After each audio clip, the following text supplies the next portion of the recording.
This is the Global Podcast Network, where executives and professionals connect, share, and inspire. Stay tuned for the conversations that drive success.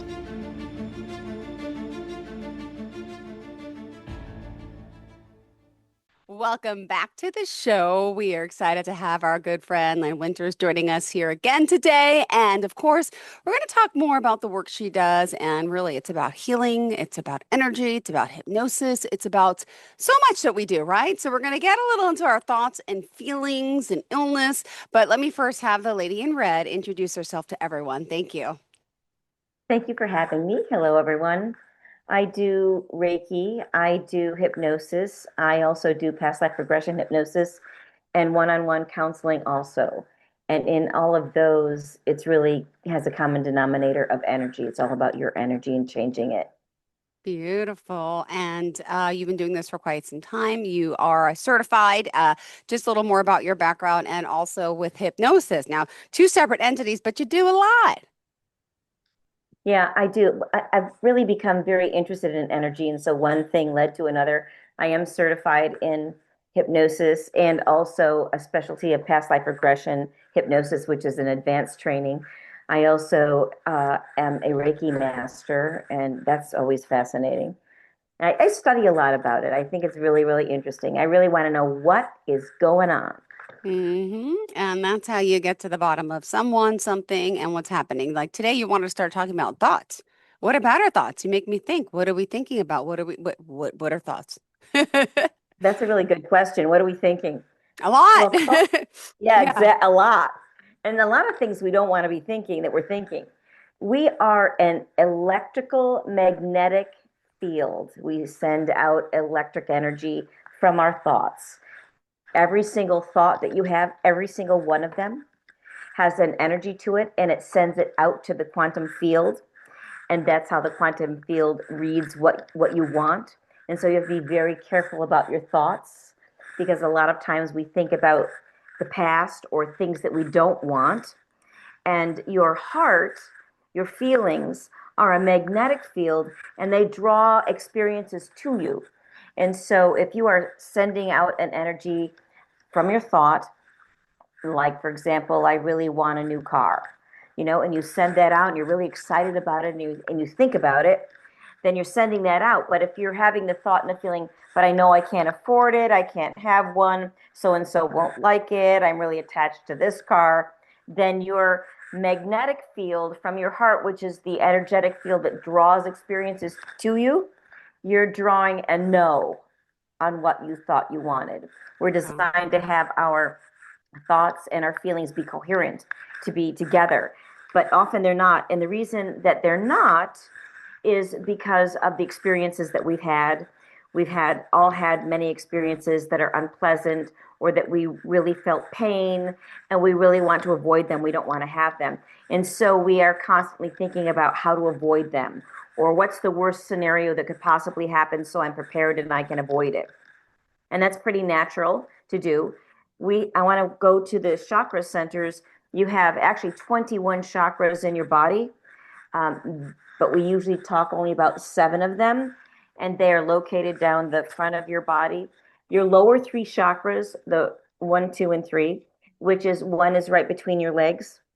One is just above it, about 2 inches below your belly button. The third one is right above your belly button. And those are your animal chakras. We are part animal and part divine. And those animal chakras, we really need to have them because they help us survive in this 3-dimensional reality. Your first one governs whether you have children or procreate. That's pretty obvious. The second one is about safety and security. And so when we are having experiences where we don't feel safe, then they ignite. And when we go to the next chakra, the third chakra, that's about your power and your will. And there's willpower, but we're talking about them separately. Will and your power, they're 2 different things. And they're designed to be for you and not for other people. They're designed to be for you. And so if anything is not completely in balance in any of those 3 chakras, then a lot of our thoughts come from those 3 chakras to keep us safe or to protect us. And so we are electrically sending out those thoughts, and usually they're things we don't want or things that we've lived before. And then when you get to your heart chakra, the next 4 chakras are the divine of yourself. And so there's the heart. We know what that's about. That's all about love and feelings. And then there's the throat chakra, and that is about you representing yourself in an accurate, compassionate manner, which we all could use some training on that. Your next chakra is considered your third eye, and that is about your intuition. A lot of us get intuition and we poo-poo it and we talk ourselves right out of it instead of listening to it and following it. And then your other chakra is your 8th chakra or 7th chakra, and that's right at the very top of your head. And that's designed to connect you to spirit or the realms or whatever you want to call it. It doesn't matter. It's all the same. And so some people have a very constant or dialogue and understanding of that, and some people don't. And so that's meant to help you. So you're designed to have all of the experiences that you have in life, start at your root chakra and process them all the way up through the chakras to be balanced. But most of the time, because of our experiences and our upbringing, the experiences get lodged in certain chakras and can't move forward. And so when we have thoughts and we are electrically sending out those messages, we have to be careful what we think. Don't think anything you do not want to experience because you're sending it out.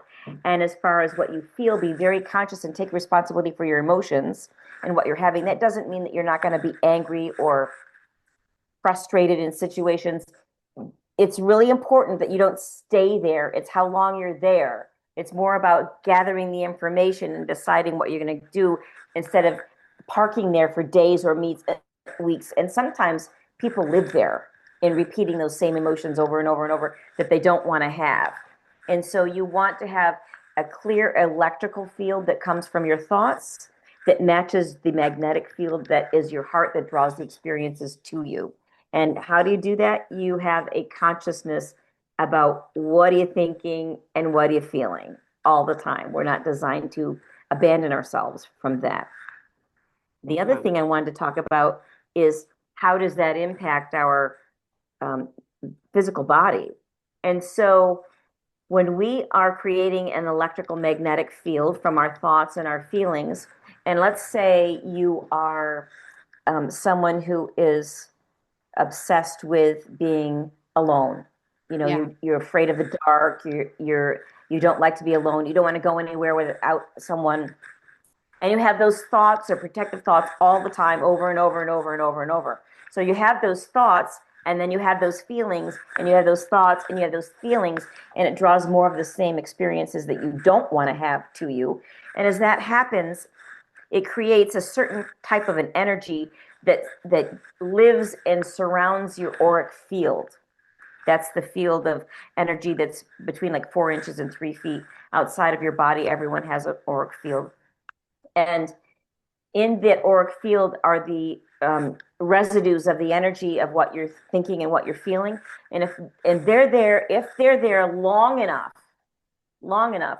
depending on what the nature of your thoughts are, they will go to a certain chakra that is associated with those thoughts that you're having and those feelings.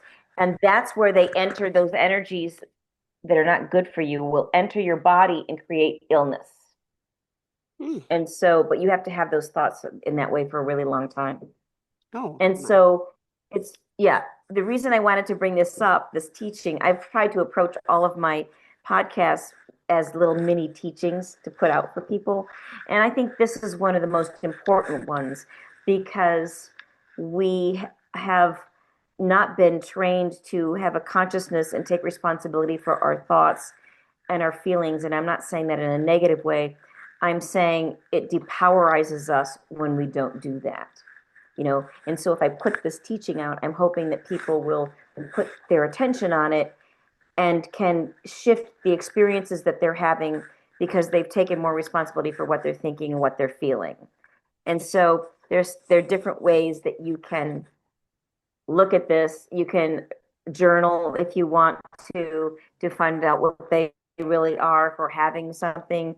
You can not stay in those feelings for a very long time.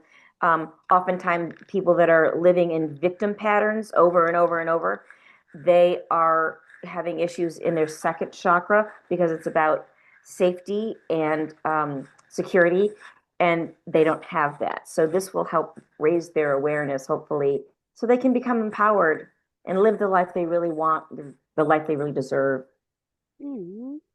And a lot of people, though, I think feel they're not good enough, they're not worthy enough. We all have these feelings of maybe guilt, maybe shame, maybe just that fear of not being good enough for things that have happened in our past. And speaking of past, a lot of times you mentioned like that can actually come from the past, passed down from, predecessors, from parents, grandparents, all the above. And I just worry Yeah. about those at home, or anywhere, wherever they are at work today, if they're listening and just they're not feeling right. They're not able to express this and they're embarrassed, they're shy, it's just, it's hard to kind of like get started, get that pat on the back, but I want everyone to feel, and I know you do, that you're worthy. You're worthy of good things and you're worthy to be happy. We all are. And I think it would make people feel a lot better if we really, really believe that, you know?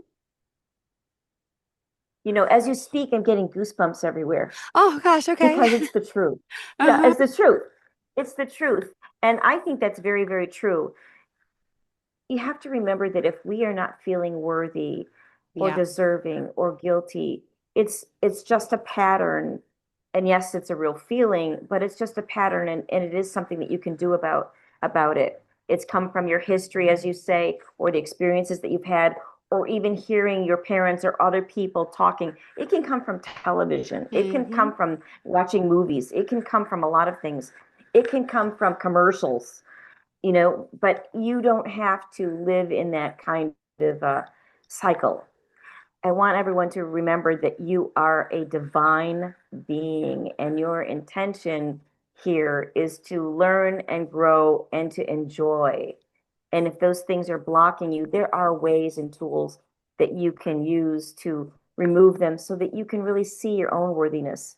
And oftentimes, other people see your worthiness, but you don't see it.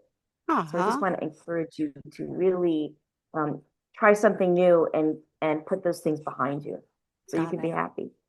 All right. And we're talking today with Lynn Winters. If you are just tuning in, our Reiki master, our hypnosis master, and so much more. And we're talking about our thoughts, our feelings, our illness today, right? Hate to think about it, but we all experience illness in some form and shape, and we will Yeah. continue to do so over the course of our lives and our friends and families, right? Life is not without Yes. illness. Why is that? I think it's because it's a, and this is going to sound strange, but whatever. I think it's a teaching tool. Yeah. If your body is trying to get your attention by being sick, like let's just take a basic sick where you've run down and not haven't given yourself enough time to rejuvenate, too much putting out and not enough receiving. If and that will make you run down. What happens usually is you get a cold or you get the flu, and the first thing you realize is that you overdid it and you wish you hadn't, and now it's too late. That it's already in your body, and now your body will make you stop. And I find that whenever I'm sick in that Yep. way, if I really stop and look at what I need to change about the way I'm living my life, the answer is always there. Am I doing too much? Am I putting other people ahead of my own self? There's a lot of uh, mental thoughts and patterns that Mm-hmm. being sick and not going anywhere can cause you to examine. And I think that's important. I think that they're teaching tools. Yeah, they are. And with illness, though, it becomes, I think it gives us such knowledge too, right? Wish I've known that. Wish I could have known. Wish I could have done things differently. And that's why I feel like we're so blessed to have like these chances in life to try to do better. But at the same time, I also believe, and I'm just going to ramble, that it's really not even about that. I feel like we all have a fate and destiny. So we're meant to get sick. You might not agree. It's okay. We're meant to do this to experience this. And, it's sad when you think about, well, how could a kid, have cancer? How could God or whoever the power is that let that happen? And it's like, because that's their life lesson, as sad as it is. And it may happen to me or to you or to anyone. And it's heartbreaking to know, but I feel like because it's stuff that we have to resolve, but like we're okay because that's meant to be. Does that make any sense or am I just rambling today? No, I agree. I think that oftentimes we have made some kind of an agreement Yeah. to have certain experiences so that we can learn and heal and grow. And it's not about the experience as much as it's about what we learn and what we get from it. And it doesn't necessarily even mean that it's set in stone, that it's going to be Yeah. a bad outcome. I think that it's something that we can learn from and change ourselves, change the way that we live. It can be temporary. And also, I know this is going to sound really strange since we're both talking strange. I don't necessarily think that if someone becomes sicker or dies, that death is the failure. Death doesn't mean failure No. because the universe doesn't look at death the way we look at death. You are Mm-hmm. eternal, and there is no such thing as death.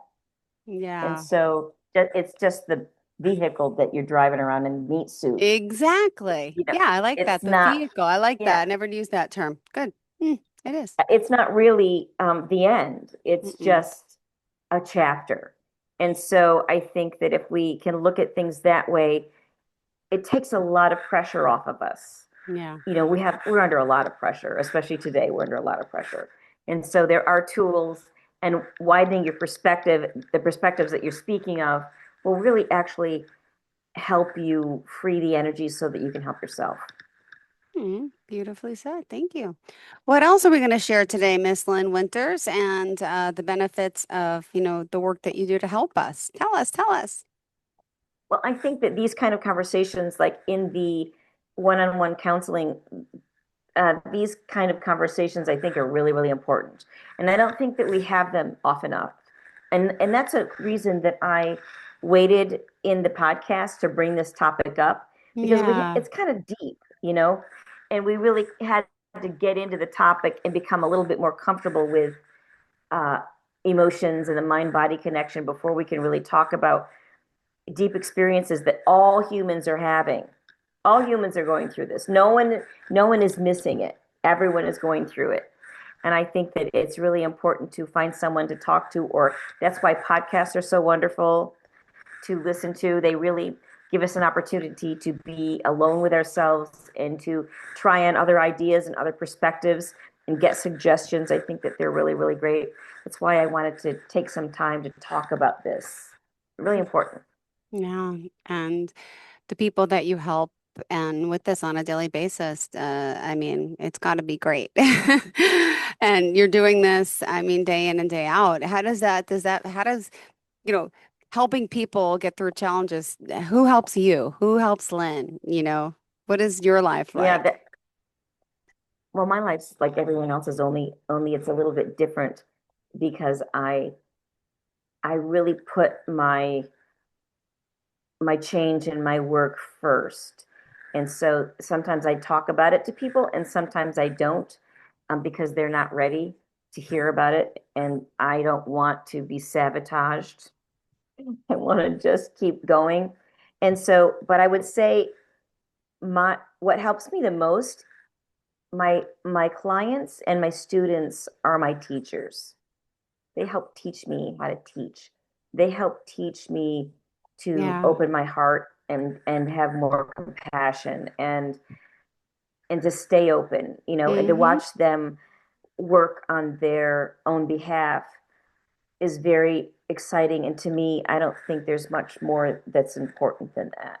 So they're really my teachers. They may think that I'm theirs, but that's not it. Hmm. Hmm.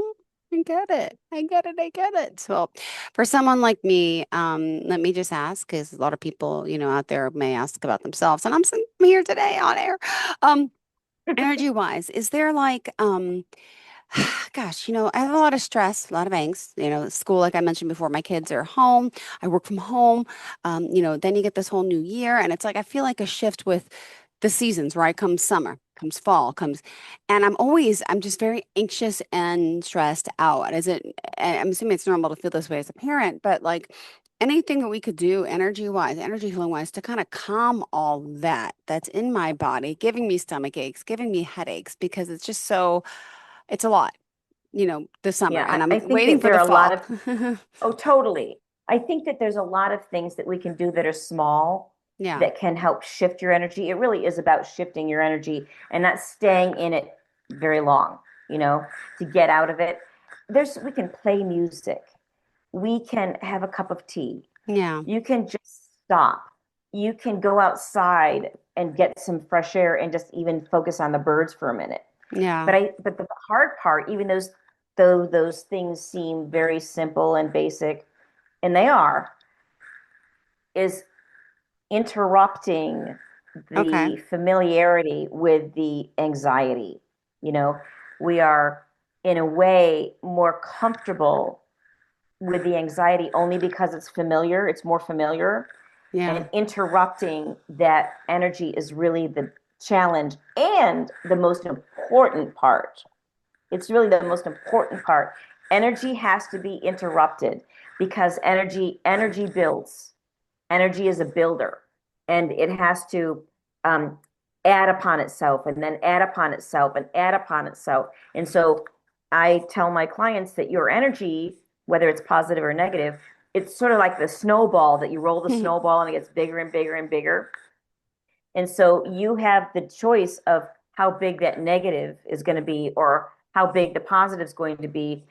But if you're rolling in that old familiar of anxiety or stress or pressure, which is understandable, the most important thing is interrupt it, interrupt it, interrupt it, interrupt it, because then it won't build. Just interrupt. And especially when you don't want to,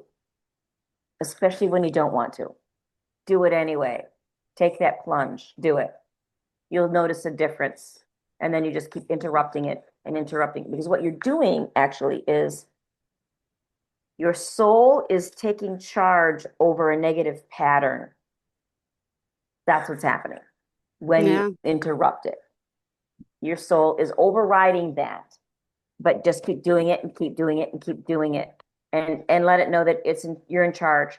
And it doesn't have to be done in a lot of people that try this at first do it in a way that's angry. Oh, I did that, or I thought that, or they're angry at themselves for that pattern. Don't be angry at yourself, because it's just going to make that pattern get bigger in defense, because the pattern is trying to protect you. That's where it comes from. But instead, I say to myself, very much, I got this, and I'll check back with you later. And instead of doing the whole grippy silent thing, interrupt it, have compassion for yourself when you go, thank you very much, I got this, I'll get back to you. And it usually doesn't come back, but interrupt it, especially Did I lose you? when you do There you not go. want to. Okay, I just had a little glitch. Gotcha. All right. We still have 5 more Take the minutes power. left. Lynn, how did you, might have- what else? Oh. Can you hear me? Am I breaking up now? Yeah, I lost you for a second. You did? Okay. Am I You're there? back. You're here, yeah. It must be the microphone gets caught between my shirt and the desk. It That's happens. what I'm It thinking. happens. Don't worry. Maybe. Well, we still have 4 more minutes together. So what else did you want to make sure we cover and share for today? I just wanted to encourage people to reach out to me. You can ask me questions. I've had a couple people from the podcast who have reached out to my email through Keuka, that's Keuka, energyarts.com, and just simply asked me a question about something. I haven't had anyone sign up for the one-on-one counseling or anything like that, which is fine. This will be going for a very long time, but I just want to let you know that I am available and I have responded to those emails. Perfect. Yeah. Well, and how can we email if we want to? One more time. And the website. It's Keuka, energyarts.com. It's Keuka, Energy Arts. You can reach me there. And it's an initial free consultation just to talk, right? Yeah, you can just ask me a question and I'll email you back. Yeah. Perfect. And what do you have going on for the rest of the week? Tell us. I have a friend that is leaving, and so we're going to have a little Native American pipe smoke for her. Ooh, this is awesome. Yeah, it's pretty cool. Yeah, we've a group of us has studied for some time with a Native American woman, And we have done work on names, and some of us have names, and my name is Flower of the Meadow. Oh my goodness. Yeah, and so that's pretty cool. But I That's love studying different cultures too. wow. See, learn something new about you. That's awesome. Good for you. Enjoy your time with your friends and enjoy that. Wow. Never heard of that. See, I could tell you what I'm doing today. I'm taking my kids to the doctor for a physical after work and going to football practice. Kind of basic. One day Oh I'll boy, dabble in other things, but it's still good, right? We all have our what are you things. gonna do for yourself? Well, what I am doing for myself, and I started doing for myself now 2 weeks ago, is making space, decluttering. It's been on my mind. I mentioned this forever. And I started cleaning out my kids' rooms, the spare room that I can't walk in, and everything goes downstairs and everything goes into the garage. But hold on, I cleaned out the garage. That took like a week project. And now I made space in the garage. So at least I'm moving it. I'm getting rid of some, not a lot because the kids are attached to a lot of their stuff, but it's giving me more cleanliness in my body to get everything out of the house. So Oh, I'm going to that's work good. on that later too. Yeah, binning stuffed animals And and yes, new, better things are gonna come into that space for you exactly. I have to in your make life. the Yeah, room that's great. first. Thank you for reminding me of that. All right, Lynn, enjoy the rest of your day and enjoy your time with your friends, and we'll talk soon. Great. Thank you so much. I Yeah. appreciate it. Same here, sweetheart. Bye-bye. This is the Global Podcast Network, where executives and professionals connect, share, and inspire. Stay tuned for the conversations that drive success.